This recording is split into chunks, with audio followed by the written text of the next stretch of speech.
Hey everyone, welcome back to Shivam tutorial. ಇವತ್ತಿನ ವಿಡಿಯೋದಲ್ಲಿ subsidiary book ಬಗ್ಗೆ ನೋಡೋಣ. ಇಲ್ಲಿ ನಾನು ಒಂದು 12 ಮಾರ್ಕ್ಸ್ ಕ್ವಶನನ್ನು ಸಾಲ್ವ್ ಮಾಡ್ತಾ ಇದ್ದೇನೆ. ಅಂದರೆ ಸಬ್ಸಿಡಿಯರಿ ಬುಕ್ ಅಂತ ಬಂದರೆ ಇಲ್ಲಿ ಪರ್ಚೇಸ್ ರಿಟರ್ನ್, ಸೇಲ್ಸ್ ರಿಟರ್ನ್ ಮತ್ತು ಜರ್ನಲ್ ಪ್ರಾಪರ್. ಇದಕ್ಕೆ ಸಂಬಂಧಿಸಿದ ಹಾಗೆ ನಿಮಗೆ 12 ಮಾರ್ಕ್ಸಿಗೆ ಒಂದು ಕ್ವಶನನ್ನು ಕೇಳೋ ಚಾನ್ಸಸ್ ಇರುತ್ತೆ. ಮಿಡ್ ಟರ್ಮಲ್ಲಿ ಕ್ವಶನ್ಸ್ಗಳನ್ನು ಕೇಳೋ ಚಾನ್ಸಸ್ ಇರುತ್ತೆ. ಬಟ್ ಆ್ಯನ್ಯುವಲಲ್ಲಿ ನಿಮಗೆ 6 ಮಾರ್ಕ್ಸಿಗೆ ಒಂದು ಕ್ವಶನನ್ನು ಕೇಳ್ತಾರೆ.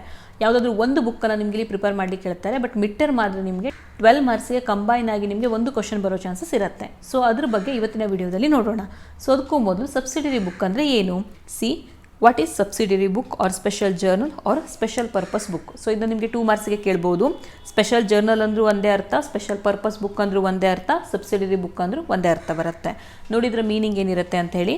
Subsidiary books or special journals maintained for recording for the first time all the business transactions under modern system of accounting in classified form. ಹಾಗಂತ ಅಂದರೆ ನಾವಿಲ್ಲಿ ಫಸ್ಟ್ ಟೈಮ್ ಕ್ರಿಯೇಟ್ ಆಗಿರುವಂಥ ಟ್ರಾನ್ಸಾಕ್ಷನ್ಗಳನ್ನು ರೆಕಾರ್ಡ್ ಮಾಡ್ಕೋತಾ ಹೋಗ್ತೀವಿ. ಅಂದರೆ ಯಾವಾಗ ಟ್ರಾನ್ಸಾಕ್ಷನ್ ಕ್ರಿಯೇಟ್ ಆಯಿತು ಆಗ ನಾವು ಬುಕ್ಕಲ್ಲಿ ರೆಕಾರ್ಡ್ ಮಾಡ್ತೀವಿ ಅಂತ ಹೇಳಿ ಅರ್ಥ. ಆದರೆ ಹೇಗೆ ರೆಕಾರ್ಡ್ ಮಾಡ್ತೀವಿ? ಕ್ಲಾಸಿಫೈಡ್ ಫಾರ್ಮಲ್ಲಿ ನಾವು ರೆಕಾರ್ಡ್ ಮಾಡ್ತೀವಿ. ಏನಿದು ಕ್ಲಾಸಿಫೈಡ್ ಫಾರ್ಮ್ ಅಂತ ಅಂದರೆ? ಕ್ಲಾಸಿಫೈಡ್ ಫಾರ್ಮ್ ಅಂತ ಅಂದರೆ ನೇಚರ್ನ ನೋಡಿಕೊಂಡು ಅಂತ ಅಂದರೆ ಇಲ್ಲಿ ಟ್ರಾನ್ಸಾಕ್ಷನ್ಗಳು ಪರ್ಚೇಸ್ ಆಗಿದೆಯೋ, ಪರ್ಚೇಸ್ ರಿಟರ್ನ್ ಆಗಿದೆಯೋ, ಸೇಲ್ಸ್ ರಿಟರ್ನ್ ಆಗಿದೆಯೋ, ಜರ್ನಲ್ ಪ್ರಾಪರ್ ಆಗಿದೆಯೋ, ಅಂದರೆ ಅದರ ನೇಚರನ್ನು ನೋಡಿಕೊಂಡು ನಾವಿಲ್ಲಿ ರೆಕಾರ್ಡ್ ಮಾಡ್ಕೋತೀವಿ ಅಂತ ಹೇಳ್ಬೋದು. ನೋಡಿ ಇಲ್ಲಿ the transactions are classified into different nature and then entered or recorded in different subsidiary book. ಅದರ ನೇಚರ್ನ ನೋಡಿಕೊಂಡು ನಾವು ರೆಕಾರ್ಡ್ ಮಾಡ್ಕೊಳ್ಳೋದಕ್ಕೆ ಏನು ಹೇಳ್ತೀವಿ? ಸಬ್ಸಿಡಿಯರಿ ಬುಕ್ ಅಂತ ಹೇಳಿ ಕರಿತೀವಿ. ನೆಕ್ಸ್ಟ್ ನೋಡಿ, types of subsidiary books. Subsidiary ಬುಕ್ಸಲ್ಲಿ ಬೇರೆ ಬೇರೆ ಟೈಪ್ಸ್ಗಳು ಬರುತ್ತೆ. ಮೊದಲನೇದಾಗಿ cash book, purchase return book, sales return book and journal proper. So ಇಷ್ಟು ಟೈಪ್ಸ್ಗಳು ಬರುತ್ತೆ. ಸೊ ನಾನು ಆಲ್ರೆಡಿ ಕ್ಯಾಶ್ ಬುಕ್ ಮೇಲೆ ವಿಡಿಯೋಗಳನ್ನು ಮಾಡಿದ್ದೇನೆ, ನೀವು ಬೇಕಿದ್ರೆ ಅದನ್ನ ಚೆಕ್ ಮಾಡ್ಕೊಳ್ಬೋದು. ಕ್ಯಾಶ್ ಬುಕ್ ಅಂತ ಬಂದರೆ ಇಲ್ಲಿ simple cash book, double column cash book and petty cash book ಇಷ್ಟಿರುತ್ತೆ. ಇವೆಲ್ಲವೂ ಕೂಡ ಮಿಡ್ ಟರ್ಮ್ ಪಾಯಿಂಟ್ ಆಫ್ ವ್ಯೂಯಿಂದ ಇಂಪಾರ್ಟೆಂಟ್ ಆಗುತ್ತೆ. ಆ್ಯಂಡ್ ಆ್ಯನ್ಯುವಲ್ ಪಾಯಿಂಟ್ ಆಫ್ ವ್ಯೂಯಿಂದ double column cash book, petty cash book ತುಂಬಾ ಇಂಪಾರ್ಟೆಂಟ್ ಆಗುತ್ತೆ. ಬೇಕಿದ್ರೆ ವಿಡಿಯೋಗಳನ್ನು ಚೆಕ್ ಮಾಡಿ. ಇನ್ನು ನೆಕ್ಸ್ಟ್ ಪರ್ಚೇಸ್ ಬುಕ್ ಅಂದರೆ ಏನು ಆಗಿದ್ರೆ ನೋಡೋಣ. ಇನ್ನು ನಿಮಗೆ 2 ಮಾರ್ಕ್ಸ್ಗೆ ಕೇಳ್ತಾರೆ. ಮೀನಿಂಗನ್ನು ನಿಮಗೆ 2 ಮಾರ್ಕ್ಸಿಗೆ ಅಥವಾ 1 ಮಾರ್ಕ್ಸಿಗೂ ಕೂಡ ಕೇಳಬಹುದು. So what is purchase book? It is a subsidiary book or special journal which is used for recording the credit purchase of goods. It is also called purchase day book or invoice book. So ನೋಡಿ ಇಲ್ಲಿ ನಿಮಗೆ 1 ಮಾರ್ಕ್ಸಿಗೆ ಅಥವಾ 2 ಮಾರ್ಕ್ಸಿಗೆ ಕೇಳುವಾಗ what is invoice book ಅಂತಲೂ ಕೇಳ್ಬೋದು, what is purchase day book ಅಂತಲೂ ಕೇಳ್ಬೋದು, ಅಥವಾ what is purchase journal book ಅಂತಲೂ ಕೇಳ್ಬೋದು, ಅಥವಾ ವಾಟ್ ಈಸ್ ಪರ್ಚೇಸ್ ಬುಕ್ ಅಂತಲೂ ಕೇಳ್ಬೋದು. ಅದಕ್ಕೆ ಮೀನಿಂಗ್ ಒಂದೇ ಆಗಿರುತ್ತೆ ನೋಡಿ. ಸೊ ಈ ಪರ್ಚೇಸ್ ಬುಕ್ಕಲ್ಲಿ ಏನು ಮಾಡ್ತೀವಿ ಅಂತ ಅಂದರೆ ಪರ್ಚೇಸ್ ಆಗಿರೋ ಟ್ರಾನ್ಸಾಕ್ಷನ್ನ ರೆಕಾರ್ಡ್ ಮಾಡ್ತೀವಿ. ಅಂದರೆ ಗೂಡ್ಸ್ ಪರ್ಚೇಸ್ ಆಗಿದ್ದರೆ ಅದನ್ನ ನಾವು ರೆಕಾರ್ಡ್ ಮಾಡ್ತೀವಿ. ಆದರೆ ಅದು ಕ್ರೆಡಿಟ್ ಬೇಸ್ ಮೇಲೆ ಆಗಿರಬೇಕು. ಒಂದೊಮ್ಮೆ ಕ್ಯಾಶ್ ಬೇಸ್ ಮೇಲೆ ಆದರೆ ಎಲ್ಲಿ ರೆಕಾರ್ಡ್ ಮಾಡಬೇಕಾಗತ್ತೆ? ಕ್ಯಾಶ್ ಬುಕ್ಕಲ್ಲಿ ರೆಕಾರ್ಡ್ ಮಾಡಬೇಕಾಗತ್ತೆ, ಹೌದಾ? ಹಾಗಾಗಿ ಇಲ್ಲಿ ಬರುವಂಥದ್ದು ಎಲ್ಲ ಕ್ರೆಡಿಟ್ ಟ್ರಾನ್ಸಾಕ್ಷನ್ ಆಗಿರುತ್ತೆ, ಅದನ್ನ ನೆನ್ಪಿಟ್ಕೊಳ್ಳಿ. ನೆಕ್ಸ್ಟ್ ನೋಡಿ, purchase return book. So what is purchase return book? It is a subsidiary book in which purchase return of goods are recorded. The source document for recording entries in purchase return book is called debit note. It is issued by business to its supplier. ನೋಡಿ, purchase return ಅಂತ ಅಂದರೆ ನಿಮಗೆ ಹೆಸರೇ ಹೇಳೋ ಥರ ನಾವು purchase ಮಾಡಿರುವ ಗೂಡ್ಸ್ನ ವಾಪಸ್ ಕಳಿಸುವಂಥದ್ದು. ನೀವೇ ಯೋಚನೆ ಮಾಡಿ, ನಿಮ್ಮದೊಂದು ಬಿಸ್ನೆಸ್ ಇದೆ ಅಂತ ಅಂದರೆ ನೀವು ಪರ್ಚೇಸ್ ಯಾರಿಂದ ಮಾಡ್ತೀರಿ? ಗೂಡ್ಸ್ಗಳನ್ನು ಸಪ್ಲೈಯರಿಂದ, ಹೌದಾ? ಆ ಸಪ್ಲೈಯರ್ಗೆ ನೀವು ಗೂಡ್ಸನ್ನು ವಾಪಸ್ ಕಳಿಸುವಂಥದ್ದು, ದ್ಯಾಟ್ ಈಸ್ ಪರ್ಚೇಸ್ ರಿಟರ್ನ್.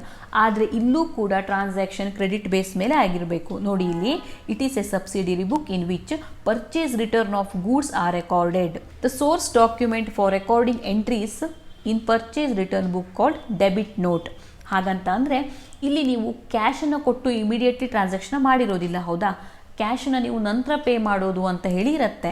ಹಾಗಾಗಿ ಆ ಟ್ರಾನ್ಸಾಕ್ಷನ್ ನಡೆದಿದೆ ಅನ್ನೋದಕ್ಕೆ ಒಂದು ಸೋರ್ಸ್ ಡಾಕ್ಯುಮೆಂಟ್ ಬೇಡವಾ? ಅಂದರೆ ಆ ಟ್ರಾನ್ಸಾಕ್ಷನ್ ನಡೆದಿದೆ ಅನ್ನೋದಕ್ಕೆ ಸಾಕ್ಷಿ ಬೇಡವಾ? ಅದಕ್ಕೋಸ್ಕರ ಕ್ರಿಯೇಟ್ ಆಗೋದು ಯಾವುದು? Debit note. ಈ ಡೆಬಿಟ್ ನೋಟನ್ನು ಯಾರಿಗೆ ಸೆಂಡ್ ಮಾಡ್ತಾರೆ? It is issued by business to its supplier. ಅಂದರೆ ಬಿಸ್ನೆಸ್ ಏನು ಮಾಡುತ್ತೆ? ಇದನ್ನ ಇಶ್ಯೂ ಮಾಡುತ್ತೆ. ಯಾರಿಗೆ ಇಶ್ಯೂ ಮಾಡುತ್ತೆ? ಸಪ್ಲೈಯರ್ಸಿಗೆ ಇಶ್ಯೂ ಮಾಡುತ್ತೆ. ಈ ಡೆಬಿಟ್ ನೋಟ್ನ ಫಾರ್ಮೆಟ್ ಮತ್ತು ಕ್ರೆಡಿಟ್ ನೋಟ್ನ ಫಾರ್ಮೆಟ್ ನಾವು ನೆಕ್ಸ್ಟ್ ನೋಡೋಣ. ಇನ್ನು ನೆಕ್ಸ್ಟ್ ನೋಡಿ, ಸೇಲ್ಸ್ ಬುಕ್. ಈ ಸೇಲ್ಸ್ ಬುಕ್ ಅಂದರೆ ಏನು? It is a subsidiary book or special journal which is used for recording the goods sold on credit basis or credit sale ಅಂತಲೂ ಹೇಳ್ಬೋದು ನಾವು.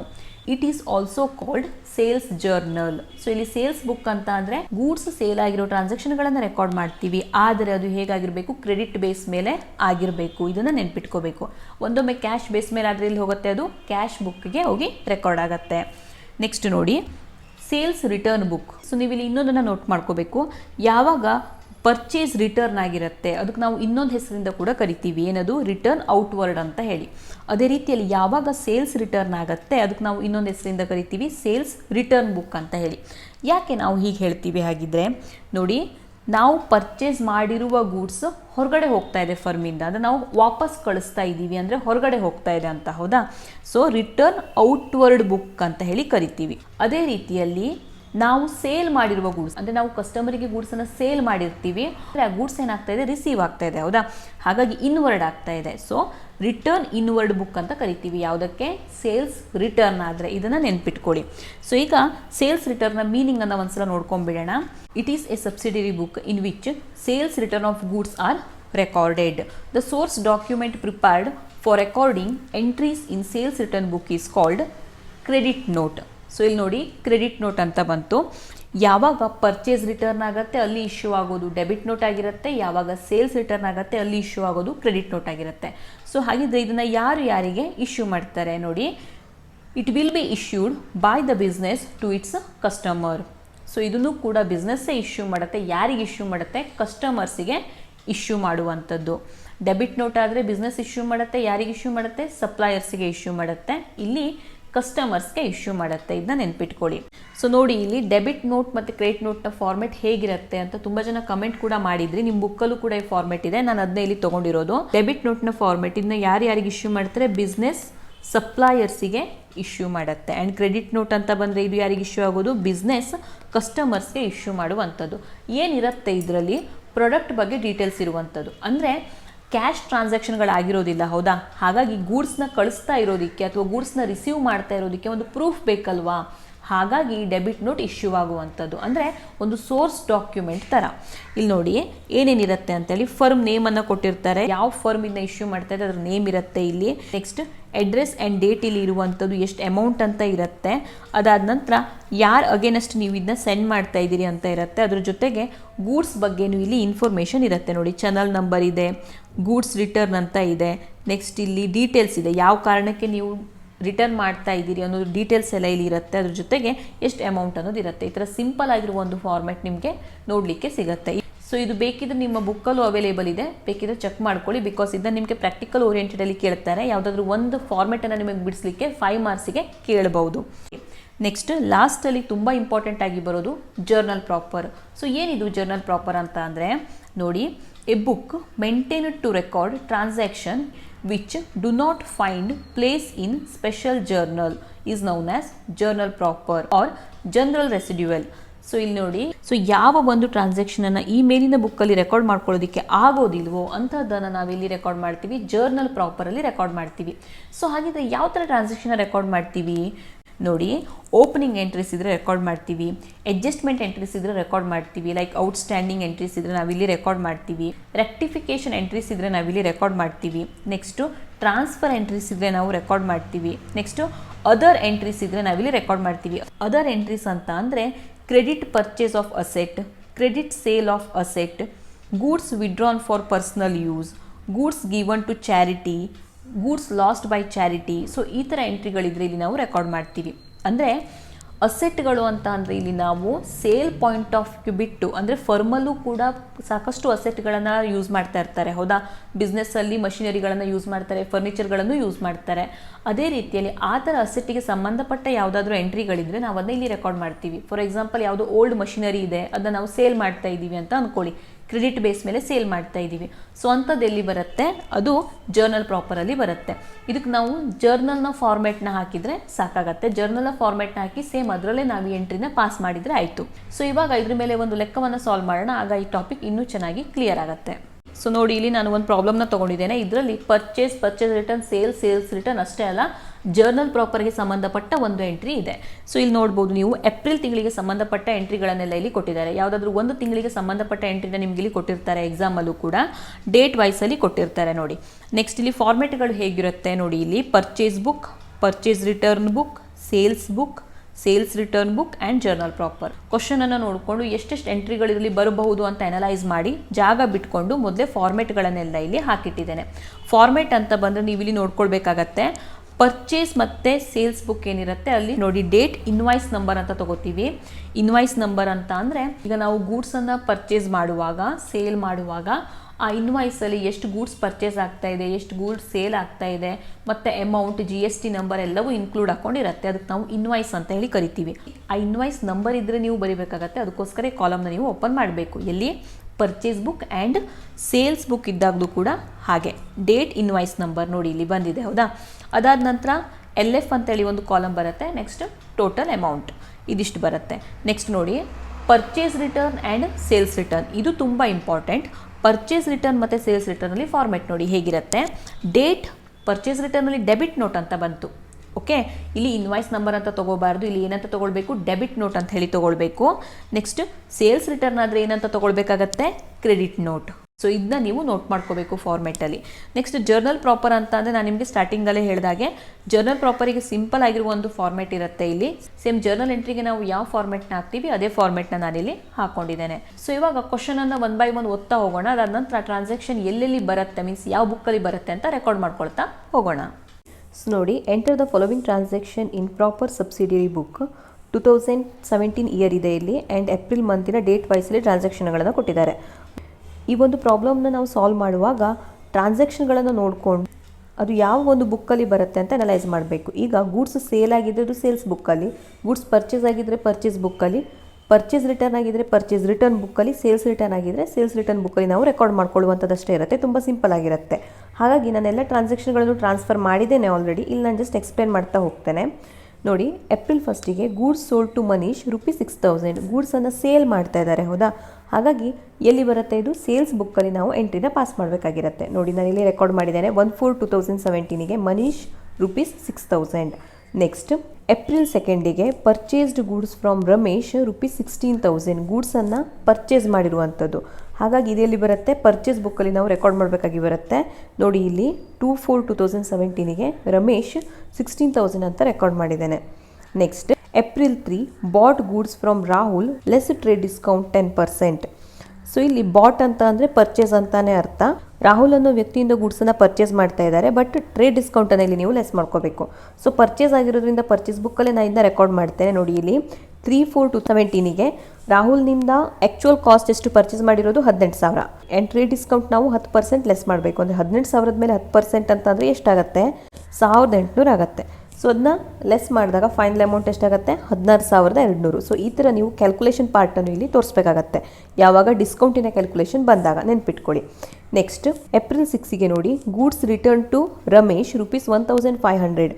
ಸೊ ಯಾವಾಗ ಈ ಥರ ರಿಟರ್ನ್ ಅನ್ನೋದು ಬರುತ್ತೆ ತುಂಬ ಸ್ಟೂಡೆಂಟ್ಸಿಗೆ ಕನ್ಫ್ಯೂಷನ್ ಆಗುತ್ತೆ. ಸೊ ಇಲ್ಲಿ ಏನಿದೆ? ಗೂಡ್ಸ್ ರಿಟರ್ನ್ ಟು ರಮೇಶ್ ಅಂದರೆ ನಾವು ರಮೇಶನಿಗೆ ಗೂಡ್ಸನ್ನು ವಾಪಸ್ ಕೊಡ್ತಾ ಇದ್ದೀವಿ. ರಿಟರ್ನ್ ಟು ಅಂತ ಇದೆ ನೋಡಿ, ಅಲ್ಲಿ ವಾಪಸ್ ಕೊಡ್ತಾ ಇದ್ದೀವಿ ಅಂತಂದರೆ ಅರ್ಥ ಏನು? ನಾವು ಮೊದಲು ಪರ್ಚೇಸ್ ಮಾಡಿದ್ವಿ ಅಂತ ಹೇಳಿ. ಅಂದರೆ ಈ ಟ್ರಾನ್ಸಾಕ್ಷನ್ ಆಲ್ರೆಡಿ ಪರ್ಚೇಸ್ ಆಗಿದ್ದಿತ್ತು, ಈಗ ರಿಟರ್ನ್ ಆಗ್ತಾ ಇದೆ. That means purchase return. So ನಿಮ್ಗೆ ಹೀಗೆ ಅನಲೈಸ್ ಮಾಡೋದಕ್ಕೆ ಕಷ್ಟ ಆದರೆ ಅಲ್ಲಿ ನೋಡಿ ರಮೇಶನ ಟ್ರಾನ್ಸಾಕ್ಷನ್ ಮೊದಲು ಎಲ್ಲಾಗಿದೆ, ಯಾವ ಬುಕ್ಕಲ್ಲಾಗಿದೆ ಅಂತ ನೋಡಿ. ಸೊ ನೋಡಿ ಇಲ್ಲಿ ರಮೇಶನ್ ಟ್ರಾನ್ಸಾಕ್ಷನ್ ನಾವು ಪರ್ಚೇಸ್ ಬುಕ್ಕಲ್ಲಿ ಮಾಡಿದ್ವಿ, ಹೌದಾ? ಮೊದಲನೇ ಟ್ರಾನ್ಸಾಕ್ಷನ್. ಸೆಕೆಂಡ್ ಟ್ರಾನ್ಸಾಕ್ಷನ್ 2/4/2017ಗೆ ಮಾಡಿದ್ವಿ ನೋಡಿ, 16,000 ಟ್ರಾನ್ಸಾಕ್ಷನ್. ಇದೇ ಟ್ರಾನ್ಸಾಕ್ಷನಲ್ಲಿ ಈಗ ಸ್ವಲ್ಪ ಏನಾಗ್ತಾ ಇದೆ? ರಿಟರ್ನ್ ಆಗ್ತಾ ಇದೆ. ಅಂದರೆ ಇದನ್ನ ನಾವೆಲ್ಲಿ ರೆಕಾರ್ಡ್ ಮಾಡಬೇಕಾಗತ್ತೆ? ಪರ್ಚೇಸ್ ರಿಟರ್ನ್ ಬುಕ್ಕಲ್ಲಿ ರೆಕಾರ್ಡ್ ಮಾಡಬೇಕಾಗತ್ತೆ. ಸೊ ನೋಡಿ ಇಲ್ಲಿ ಪರ್ಚೇಸ್ ರಿಟರ್ನಲ್ಲಿ ರೆಕಾರ್ಡ್ ಮಾಡಿದ್ದೇನೆ. 1,500 ವರ್ತಿನ ಗೂಡ್ಸನ್ನು ರಿಟರ್ನ್ ಮಾಡಿರೋದು. ನೆಕ್ಸ್ಟ್ ಏಪ್ರಿಲ್ 8ಗೆ ನೋಡಿ goods sold to Kushal ₹10,000 less trade discount 10%. Again sale ಆಗಿರೋದು ಅಲ್ವಾ, ಹಾಗಾಗಿ ಸೇಲ್ಸ್ ಬುಕ್ಕಲ್ಲಿ ಬರಿತೀವಿ, ಬಟ್ ಟ್ರೇಡ್ ಡಿಸ್ಕೌಂಟನ್ನು ತೋರಿಸ್ಬೇಕಾಗತ್ತೆ. ನೋಡಿ ಇಲ್ಲಿ ಕುಶಾಲ್ 10,000 ಆ್ಯಕ್ಚುಯಲ್ ಕಾಸ್ಟಲ್ಲಿ ಇರುವಂಥದ್ದು, 10% ಡಿಸ್ಕೌಂಟನ್ನು ಲೆಸ್ ಮಾಡಿದಾಗ 1,000 ಆಗುತ್ತೆ. ಸೊ ಫೈನಲ್ ಅಮೌಂಟ್ ಎಷ್ಟಾಗ್ತದೆ? 9,000. ನೆಕ್ಸ್ಟ್ ಏಪ್ರಿಲ್ 10ಗೆ goods purchased from Sheetal traders ₹7,000. So ಇದನ್ನೆಲ್ಲಿ ರೆಕಾರ್ಡ್ ಮಾಡ್ತೀವಿ? ಪರ್ಚೇಸ್ ಬುಕ್ಕಲ್ಲಿ ರೆಕಾರ್ಡ್ ಮಾಡ್ತೀವಿ. ನೋಡಿ ಇಲ್ಲಿ ನಾನು ರೆಕಾರ್ಡ್ ಮಾಡಿದ್ದೇನೆ, ಶೀತಲ್ ಟ್ರೇಡರ್ಸ್ 7,000. ನೆಕ್ಸ್ಟ್ ಏಪ್ರಿಲ್ 13ಗೆ ನೋಡಿ return goods from Kushal ₹1000. Again goods return ಆಗಿರೋದು ಬಂತು. ಹೌದಾ, ನೋಡಿ ಇಲ್ಲಿ ಏನಿದೆ, ರಿಟರ್ನ್ ಗೂಡ್ಸ್ ಫ್ರಮ್ ಕುಶಾಲ್, ಅವನಿಂದ ಗೂಡ್ಸ್ ರಿಟರ್ನ್ ಆಗಿದೆ ಅಂದರೆ ಅರ್ಥ ಏನು, ನಾವು ಅವನಿಗೆ ಏನು ಮಾಡಿದ್ವಿ, ಗೂಡ್ಸನ್ನು ಸೇಲ್ ಮಾಡಿದ್ವಿ, ಈಗ ಅವನೇನು ಮಾಡ್ತಾ ಅದನ್ನ ವಾಪಸ್ ಕೊಡ್ತಾ ಇದ್ದಾನೆ ಅಂತ ಹೇಳಿ. ಬೇಕಿದ್ರೆ ನೀವು ಕುಶಾಲ್ನ ಒಂದು ಟ್ರಾನ್ಸಾಕ್ಷನ್ ಎಲ್ಲಿ ಬಂದಿದೆ ಅಂತ ನೀವು ನೋಡ್ಬೋದು. ಈ ಮೇಲಿನ ಟ್ರಾನ್ಸಾಕ್ಷನಲ್ಲಿ ಕುಶಾಲ್ನ ಟ್ರಾನ್ಸಾಕ್ಷನ್ ಎಲ್ಲಿ ಬಂದಿತ್ತು ನೋಡಿ, ಇಲ್ಲಿ ಏಪ್ರಿಲ್ 8ಗೆ ಗೂಡ್ಸು ಸೋಲ್ಡ್ ಟು ಕುಶಾಲ್ ಅಂತ ಇತ್ತು. ಹೌದಾ, ಅಂದರೆ ಗೂಡ್ಸನ್ನು ಸೇಲ್ ಮಾಡಿದ್ದಿತ್ತು ಮೊದಲು, ಇವಾಗ ರಿಟರ್ನ್ ಆಗ್ತಾ ಇದೆ, ಅಂದರೆ ಇದೇನಾಯಿತು, ಸೇಲ್ಸ್ ರಿಟರ್ನ್ ಆಗತ್ತೆ. ನೋಡಿ ಇಲ್ಲಿ ಸೇಲ್ಸ್ ರಿಟರ್ನ್ ಬುಕ್ಕಲ್ಲಿ ನಾನು ಇದನ್ನ ರೆಕಾರ್ಡ್ ಮಾಡಿದ್ದೇನೆ, ಕುಶಾಲ್ 1000. ನೆಕ್ಸ್ಟ್ ಏಪ್ರಿಲ್ 15ಗೆ ನೋಡಿ sold goods to Hari ₹6000 less trade discount 5%. Again goods sale ಆಗಿದೆ ಆದರೆ ಡಿಸ್ಕೌಂಟ್ ಇದೆ. ನೋಡಿ ಇಲ್ಲಿ ಹರಿ ಆ್ಯಕ್ಚುಯಲ್ ಕಾಸ್ಟ್ ಏನಿದೆ 6000 ಇದೆ. ಹೌದಾ, ಟ್ರೇಡ್ ಡಿಸ್ಕೌಂಟನ್ನು 5% ಲೆಸ್ ಮಾಡಿದಾಗ ಅಮೌಂಟ್ ಎಷ್ಟಾಗುತ್ತೆ, 300 ಆಗುತ್ತೆ. So final amount 5700. Next April 18ಗೆ ನೋಡಿ goods purchased from Naresh ₹5000. Naresh ಅನ್ನೋ ವ್ಯಕ್ತಿಯಿಂದ ಗೂಡ್ಸನ್ನು ಪರ್ಚೇಸ್ ಮಾಡ್ತಾ ಇದ್ದಾರೆ, ಅದರರ್ಥ ಪರ್ಚೇಸ್ ಅಕೌಂಟಲ್ಲಿ ನಾವು ರೆಕಾರ್ಡ್ ಮಾಡಬೇಕಾಗತ್ತೆ. ನೋಡಿ ಇಲ್ಲಿ ಬರೆದಿದ್ದೇನೆ, ನರೇಶ್ 5000. ಆ್ಯಂಡ್ ನೆಕ್ಸ್ಟ್ ಏಪ್ರಿಲ್ 20ಗೆ ನೋಡಿ goods return from Hari ₹300. Again return ಆಗಿರೋದು ಬಂತು. ಗೂಡ್ಸ್ ರಿಟರ್ನ್ ಫ್ರಾಮ್ ಹರಿ, ಅವನಿಂದ ರಿಟರ್ನ್ ಆಗ್ತಾ ಇದೆ ಅಂದರೆ ನಾವೇನು ಮಾಡಿದ್ವಿ, ಅವನಿಗೆ ಸೇಲ್ ಮಾಡಿದ್ವಿ ಅಂತ ಹೇಳಿ ಅರ್ಥ. ಬೇಕಿದ್ರೆ ಮೇಲ್ಗಡೆ ನೀವು ನೋಡ್ಬೋದು, ಹರಿಗೆ ರಿಲೇಟೆಡ್ ಆಗಿರೋ ಟ್ರಾನ್ಸಾಕ್ಷನ್ ಏನಿತ್ತು, ಸೇಲ್ ಇತ್ತು ಅಥವಾ ಪರ್ಚೇಸ್ ಇತ್ತು ಅಂತ ನೋಡ್ಕೊಳ್ಳಿ. ನೋಡಿ ಇಲ್ಲಿ ಏಪ್ರಿಲ್ 15ಕ್ಕೆ ಸೋಲ್ಡ್ ಗೂಡ್ಸ್ ಟು ಹರಿ ಅಂತ ಇತ್ತು, ಅಂದರೆ ಸೇಲ್ ಆಗಿರೋ ಟ್ರಾನ್ಸಾಕ್ಷನ್ ಇತ್ತು ಮೇಲೆ. ಹೌದಾ, ಈಗ ರಿಟರ್ನ್ ಆಗಿದೆ ಅಂದರೆ ಅದರ ಅರ್ಥ ಏನು, ಸೇಲ್ಸ್ ರಿಟರ್ನ್ ಆಗಿದೆ ಅಂತ ಹೇಳಿ. ಸೊ ಇದನ್ನ ನಾವೇನು ಮಾಡ್ತೀವಿ, ಸೇಲ್ಸ್ ರಿಟರ್ನ್ ಬುಕ್ಕಲ್ಲಿ ಹೋಗಿ ಬರಿತೀವಿ. ನೋಡಿ ಇಲ್ಲಿ ಬರೆದಿದ್ದೇನೆ 24/2017ಗೆ ಹರಿ 300 ಅಂತ ಬರೆದಿದ್ದೇನೆ. Next April 22 old machinery sold to Ramesh on credit ₹12,000. So ಇಲ್ಲಿ ಈ ಥರ ಒಂದು ಟ್ರಾನ್ಸಾಕ್ಷನ್ ಬಂದಾಗ ಸ್ವಲ್ಪ ನೀವು ನೋಡ್ಕೊಳ್ಬೇಕಾಗತ್ತೆ. ಇಲ್ಲಿ ನೋಡಿ ಗೂಡ್ಸ್ ಬಗ್ಗೆ ಅವರು ಏನು ಮಾತಾಡ್ತಾ ಇಲ್ಲ, ಒಂದು ಅಸೆಟ್ ಇಲ್ಲಿ ಸೇಲ್ ಆಗಿದೆ. ಯಾವ ಅಸೆಟ್ ಅದು, ಫರ್ಮಲ್ಲಿ ಇದ್ದಂಥ ಒಂದು ಹಳೆಯ ಅಸೆಟ್ಟನ್ನು ಸೇಲ್ ಮಾಡ್ತಾ ಇದ್ದಾರೆ, ಅದು ಕೂಡ ಕ್ರೆಡಿಟ್ ಬೇಸ್ ಮೇಲೆ ಸೇಲ್ ಆಗಿದೆ. ಹೌದಾ, ಅಂದರೆ ಇದನ್ನ ನಾವು ಎಲ್ಲಿ ರೆಕಾರ್ಡ್ ಮಾಡಬೇಕಾಗತ್ತೆ, ಜರ್ನಲ್ ಪ್ರಾಪರಲ್ಲಿ ರೆಕಾರ್ಡ್ ಮಾಡಬೇಕಾಗತ್ತೆ. ಯಾಕಂತಂದರೆ ನಾನು ಸ್ಟಾರ್ಟಿಂಗಲ್ಲೇ ಹೇಳಿದೆ ನಿಮಗೆ, ಅಸೆಟ್ಟನ್ನು ಸೇಲ್ ಮಾಡಿದ್ದಿದ್ರೆ ಅದೇನಾಗುತ್ತೆ, ಜರ್ನಲ್ ಪ್ರಾಪರಲ್ಲಿ ಎಂಟ್ರಿ ಬರುತ್ತೆ ಅಂತ ಅಂದಿದ್ದೆ. ಹೌದಾ, ಜರ್ನಲ್ ಪ್ರಾಪರ್ ಅಂತ ಅಂದರೆ ಏನದು, ಜರ್ನಲ್ ಎಂಟ್ರಿನ ಹಾಕುವಂಥದ್ದು. ಸೊ ಅಲ್ಲಿ ಏನಿದೆ, ಸೊ ಅಲ್ಲಿ ಇರುವಂಥದ್ದು 2 ಆಸ್ಪೆಕ್ಟ್ ಯಾವುದಾಗತ್ತೆ, ಒಂದು ಮಷಿನರಿ ಅಕೌಂಟ್ ಆಗುತ್ತೆ, ಇನ್ನೊಂದು ರಮೇಶ್ ಅಕೌಂಟ್ ಆಗುತ್ತೆ. ಬಿಕಾಸ್ ಆಗಿರೋದು ಕ್ರೆಡಿಟ್ ಟ್ರಾನ್ಸಾಕ್ಷನ್. ಕ್ರೆಡಿಟ್ ಟ್ರಾನ್ಸಾಕ್ಷನ್ ಆದಾಗ ವ್ಯಕ್ತಿ ಹೆಸರು ತಾನೇ ತಗೊಳ್ಳೋದು. ಸೊ ನೋಡಿ ಮಷಿನರಿ ಒಂದು ಅಸೆಟ್. ಹೌದಾ, ಆ್ಯಂಡ್ ಇಲ್ಲಿ ರಮೇಶ್ ಏನಾಗ್ತಾನೆ, ಇವನು ಲ್ಯಾಬಿಲಿಟಿ ಆಗ್ತಾನೋ ಅಸೆಟ್ ಆಗ್ತಾನೋ, ದಟ್ ಮೀನ್ಸ್ ರಮೇಶ್ನಿಂದ ನಮಗೆ ದುಡ್ಡು ಬರೋದಿದೆಯೋ ಅಥವಾ ರಮೇಶ್ನಿಗೆ ದುಡ್ಡು ನಾವು ಕೊಡೋದಿದೆಯೋ. ನಾವು ಮಷಿನರಿನ ಸೇಲ್ ಮಾಡಿದ್ದೀವಿ ಅಂದರೆ ಅವನಿಂದ ನಮಗೆ ದುಡ್ಡು ಬರಬೇಕು, ಅಂದರೆ ರಮೇಶ್ ಏನಾಗ್ತಾನೆ, ಡೆಟಾರ್ ಆಗ್ತಾನೆ. ಡೆಟಾರ್ ಅಂತ ಅಂದರೆ ಅಗೇನ್ ಅಸೆಟ್ ಆಗುತ್ತೆ. ಹೌದಾ, ಆ್ಯಂಡ್ ಅಸೆಟ್ಟಿನ ರೂಲ್ ಏನು, ಡೆಬಿಟ್ ಇನ್ಕ್ರೀಸಸ್ ಕ್ರೆಡಿಟ್ ಡಿಕ್ರೀಸಸ್. ಹೆಚ್ಚಾದರೆ ಡೆಬಿಟ್ ಮಾಡಿ, ಕಡಿಮೆ ಆದರೆ ಕ್ರೆಡಿಟ್ ಮಾಡಿ. ಮೊದಲು ಮಷಿನರಿ ನೋಡಿ, ಮಷಿನರಿ ಏನಾಗ್ತಾ ಇದೆ, ಫರ್ಮಿಂದ ಹೊರಗಡೆ ಹೋಗ್ತಾ ಇದೆ. That means asset is decreasing, right, asset ಕಡಿಮೆ ಆಗ್ತಾ ಇದೆ. ಆ್ಯಂಡ್ ರಮೇಶ್ನಿಂದ ನಮಗೆ ದುಡ್ಡು ಬರೋದಿದೆ, so asset is increasing. So ಒಂದು ಡೆಬಿಟ್ ಆದರೆ ಒಂದು ಕ್ರೆಡಿಟ್ ಆಗುತ್ತೆ. ಸೊ ಯಾವುದು ಡೆಬಿಟ್ ಆಗುತ್ತೆ ಆಗಿದ್ರೆ, ಯಾವುದು ಇನ್ಕ್ರೀಸ್ ಆಗ್ತಾ ಇದೆ ಅದನ್ನ ಡೆಬಿಟ್ ಮಾಡಿ. ಮೀನ್ಸ್ ರಮೇಶ್ ಅಕೌಂಟ್ ಡೆಬಿಟ್ ಆಗುತ್ತೆ, ಮಷಿನರಿ ಅಕೌಂಟ್ ಕ್ರೆಡಿಟ್ ಆಗುತ್ತೆ. ಸೊ ಟ್ರಾನ್ಸಾಕ್ಷನ್ ಏನು, Ramesh account debit to machinery account. And ಇದು ಸೇಮ್ ನೀವು ಜರ್ನಲ್ ಎಂಟ್ರಿ ಥರನೇ ಹಾಕ್ತೀರಿ, ಜರ್ನಲ್ ಪ್ರಾಪರ್ ಅಂತ ಅಂದರೆ. ಹಾಗಾಗಿ ನರೇಶನ್ ಬರೆಯೋದನ್ನು ಮರಿಬಾರ್ದು, machinery sold on credit basis. So ಈ ಥರ ಏನು ಮಾಡ್ತೀರಿ, ಜರ್ನಲ್ ಪ್ರಾಪರ್ ಇದ್ದರೆ ರೆಕಾರ್ಡ್ ಮಾಡ್ತೀರಿ. ಸೊ ಇದು ಒಂದನ್ನು ಸ್ವಲ್ಪ ಕೇರ್ಫುಲ್ಲಾಗಿ ನೀವು ನೋಡಿಕೊಂಡು ಮಾಡಬೇಕಾಗತ್ತೆ. ನೆಕ್ಸ್ಟ್ ನೋಡಿ ಏಪ್ರಿಲ್ 24ಗೆ Raju purchased goods from us ₹8000. So ನೋಡಿ ಯಾವಾಗ ಈ ಥರ ಅಸ್ ಅಂತ ಬರುತ್ತೆ ಆಗ ತುಂಬ ಜನ ಕನ್ಫ್ಯೂಷನ್ ಮಾಡ್ಕೋತಾರೆ, ಇದು ಪರ್ಚೇಸೋ ಅಥವಾ ಸೇಲೋ. ನೋಡಿ I will repeat once again, Raju purchased goods from us ಅಂದರೆ ಇಲ್ಲಿ ಏನು ಮಾಡಬೇಕು, ನಾವು ನಮ್ಮ ಬಿಸ್ನೆಸ್ಸಿಂದ ಗೂಡ್ಸ್ ಹೊರಗಡೆ ಹೋಗ್ತಾ ಇದೆಯೋ ಅಥವಾ ನಾವು ಗೂಡ್ಸನ್ನು ಪರ್ಚೇಸ್ ಮಾಡ್ತಾ ಇದ್ದೀವೋ ಅಂತ ನೋಡ್ಕೋಬೇಕು. ಓಕೆನಾ, ನಮ್ಮ ಬಿಸ್ನೆಸ್ ಪಾಯಿಂಟ್ ಆಫ್ ವ್ಯೂಯಿಂದ ನೋಡುವಂಥದ್ದು. ನೋಡಿ Raju purchased goods from us, ನಮ್ಮಿಂದ ರಾಜು ಗೂಡ್ಸನ್ನು ಪರ್ಚೇಸ್ ಮಾಡ್ತಾ ಇದ್ದಾನೆ. ಅದರರ್ಥ ನಾವೇನು ಮಾಡಿದ್ವಿ, ಸೇಲ್ ಮಾಡಿದ್ವೋ ಅಥವಾ ಪರ್ಚೇಸ್ ಮಾಡಿದ್ವೋ, ನಾವು ಸೇಲ್ ಮಾಡಿದ್ವಿ. ಜಸ್ಟ್ ಹೇಳ್ದಂಗೆ ನಾವು ನಮ್ಮ ಬಿಸ್ನೆಸ್ ಪಾಯಿಂಟ್ ಆಫ್ ವ್ಯೂನ ನೋಡ್ತೀವಿ. ಹಾಗಾಗಿ ನಾವಿಲ್ಲಿ ಏನು ಮಾಡಿದ್ದೀವಿ, ಸೇಲ್ ಮಾಡಿದ್ದೀವಿ. ಹಾಗಾಗಿ ಇದು ಎಲ್ಲಿ ಬರುತ್ತೆ ಎಂಟ್ರಿ, ಸೇಲ್ಸ್ ಬುಕ್ಕಲ್ಲಿ ಬರುತ್ತೆ. ತುಂಬ ಸ್ಟೂಡೆಂಟ್ಸ್ ಈ ಥರ ಇದ್ದಾಗ ಕನ್ಫ್ಯೂಷನ್ ಮಾಡ್ಕೋತಾರೆ, ಪರ್ಚೇಸ್ ಬುಕ್ಕಲ್ಲಿ ಬರೆದುಬಿಡ್ತಾರೆ. ಸೊ ಟ್ರಾನ್ಸಾಕ್ಷನ್ನ ಸರಿಯಾಗಿ ಓದ್ಕೊಳ್ಳಿ, ನೀವು ಬಿಸ್ನೆಸ್ ಪಾಯಿಂಟ್ ಆಫ್ ವ್ಯೂನ ನೋಡಿ ಎಂಟ್ರಿನ ಪಾಸ್ ಮಾಡಬೇಕಾಗಿರುತ್ತೆ. So Raju purchased goods from us ಅಂತ ಇದ್ದಾಗ ಇದು ಸೇಲ್ ಆಗಿರುವಂಥದ್ದು. ಹಾಗಾಗಿ ಸೇಲ್ಸ್ ಬುಕ್ಕಲ್ಲಿ ನೀವು ಇದನ್ನ ರೆಕಾರ್ಡ್ ಮಾಡಬೇಕಾಗಿ ಬರುತ್ತೆ. ನೋಡಿ ಇಲ್ಲಿ ನಾನು ಬರೆದಿದ್ದೇನೆ 24ಗೆ ರಾಜು 8000. ನೆಕ್ಸ್ಟ್ ನೋಡಿ ಏಪ್ರಿಲ್ 28ಗೆ Manish claimed for shortage of ₹500. Claim ಮಾಡ್ತಾ ಇದ್ದಾನೆ ಅಂತಂದ್ರೆ ನಾವು ಅವನಿಗೆ ಸೇಲ್ ಮಾಡಿದ್ವಿ, ಸೇಲ್ ಮಾಡಿರೋದು ಶಾರ್ಟೇಜ್ ಆಗಿರೋದ್ರಿಂದ ಅವನು ಕ್ಲೈಮ್ ಮಾಡ್ತಾ ಇದ್ದಾನೆ. ಬೇಕಿದ್ರೆ ನೀವು ನೋಡ್ಬೋದು ಮನೀಶನ್ಗೆ ರಿಲೇಟೆಡ್ ಆಗಿರೋ ಟ್ರಾನ್ಸಾಕ್ಷನ್ ಬೇರೆ ಎಲ್ಲಾದರೂ ನಡೆದಿದೆಯಾ ಅವನ ಹೆಸರಿಗೆ ಸಂಬಂಧಪಟ್ಟಿರೋದು ಅಂತ ಹೇಳಿ. ನೋಡಿ ಇಲ್ಲಿ ಏಪ್ರಿಲ್ 1ಗೆ ನಡೆದಿದೆ. Goods sold to Manish ₹6,000. ಅವನಿಗೆ 6,000 ವರ್ತಿನ ಗೂಡ್ಸ್ ನಾವು ಸೇಲ್ ಮಾಡಿದ್ವಿ. ಹಾಗಾಗಿ ನಾವೇನು ಮಾಡ್ತೀವಿ, ಇದನ್ನ ಸೇಲ್ಸ್ ರಿಟರ್ನ್ ಬುಕ್ಕಲ್ಲಿ ತಗೊಳ್ತೀವಿ. ಮನೀಶ್ 500. ಸೊ ಈ ಥರ ನಾವೇನು ಮಾಡ್ತೀವಿ, ಎಂಟ್ರಿಗಳನ್ನು ಪೋಸ್ಟಿಂಗ್ ಮಾಡ್ಕೋತೀವಿ. ತುಂಬ ಈಸಿಯಾಗಿರುತ್ತೆ. ಸೊ ಯಾವಾಗ ಸೇಲ್ ಎಂಟ್ರಿ ಆಗುತ್ತೆ ಆ್ಯಂಡ್ ಪರ್ಚೇಸ್ ಎಂಟ್ರಿ ಆಗುತ್ತೆ ನೀವು ಈಸಿಯಾಗಿ ಐಡೆಂಟಿಫೈ ಮಾಡಿಬಿಡ್ತೀರಿ. ಅದೇ ರಿಟರ್ನ್ಗಳು ಬಂದಾಗ ಸ್ವಲ್ಪ ಕನ್ಫ್ಯೂಷನ್ ಆಗುತ್ತೆ ಕೆಲವು ಸ್ಟೂಡೆಂಟ್ಸಿಗೆ. ಆವಾಗ ನೀವು ಒಂದ್ಸಲ ಮೇಲ್ಗಡೆ ಕ್ವಶನಲ್ಲಿ ನೋಡಿ ಆ ವ್ಯಕ್ತಿ ಹೆಸರಿಗೆ ಸಂಬಂಧಪಟ್ಟಂಗೆ ಯಾವುದಾಗಿತ್ತು ಅಂತೇಳಿ, ಸೇಲ್ ಆಗಿತ್ತು ಅಥವಾ ಪರ್ಚೇಸ್ ಆಗಿತ್ತು ಅಂತ ನೋಡ್ಕೊಳ್ಳಿ. ಅವಾಗ ನಿಮಗೆ ಈಸಿಯಾಗಿ ಐಡೆಂಟಿಫೈ ಮಾಡ್ಬೋದು ಅದು ಪರ್ಚೇಸ್ ರಿಟರ್ನು ಸೇಲ್ಸ್ ರಿಟರ್ನು ಅಂತೇಳಿ. ಫೈನಲಿ ನೀವು ಬುಕ್ಕಿನ ಟೋಟಲ್ ಈ ಥರ ನೀವು ಟೋಟಲ್ನ ಮಾಡಬೇಕಾಗಿರುತ್ತೆ.